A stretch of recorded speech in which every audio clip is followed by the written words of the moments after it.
I'm here now with, lucky to have Professor Wynne Jones, the chair of the board for the Royal Welsh. Professor Wynne, how has the show been for you this year?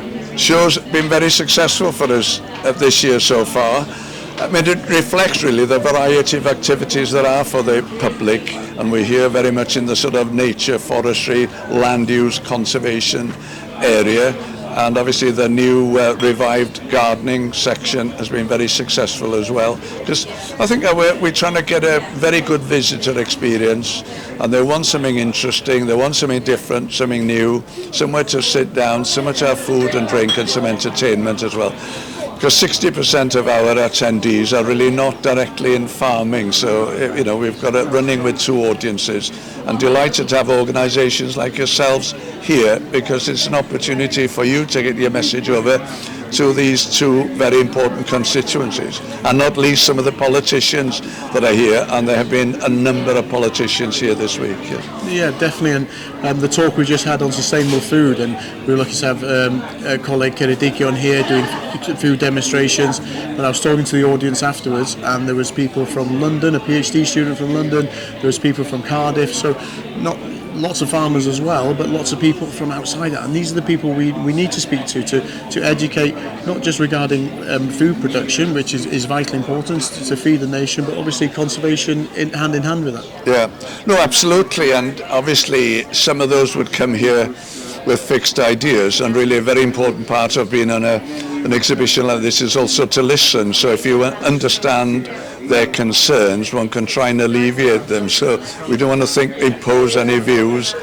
It's a two-way steal, really. But what I particularly like about the work that you're doing is you're gathering evidence, scientific evidence that can be substantiated. And farmers, if they know that they can make a difference, they will.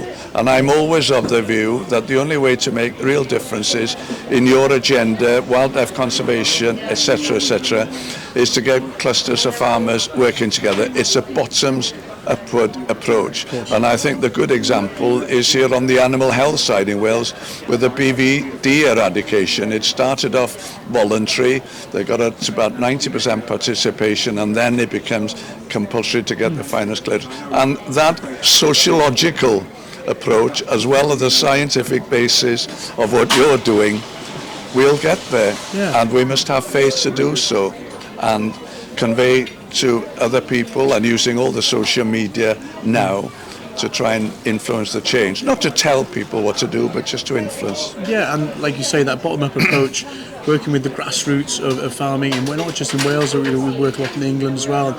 With Teresa Dent, our CEO, has been instrumental in forming these environmental farmers groups and then clusters of groups that are guiding policy and influencing policy in a great way as well, and producing really great results. And our hope as GWCT company is to replicate that, and we are working with groups of farmers that can influence policy. Yeah, no, I think it's the right approach.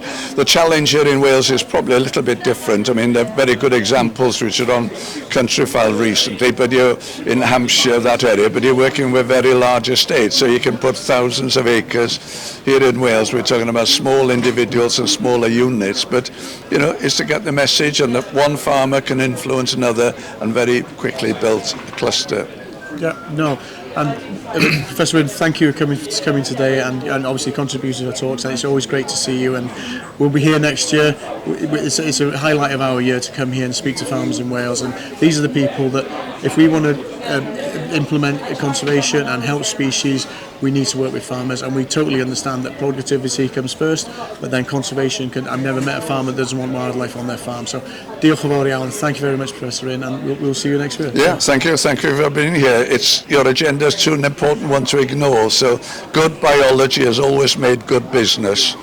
I'll have to remember that quote. That's a good one. Diolch yn fawr.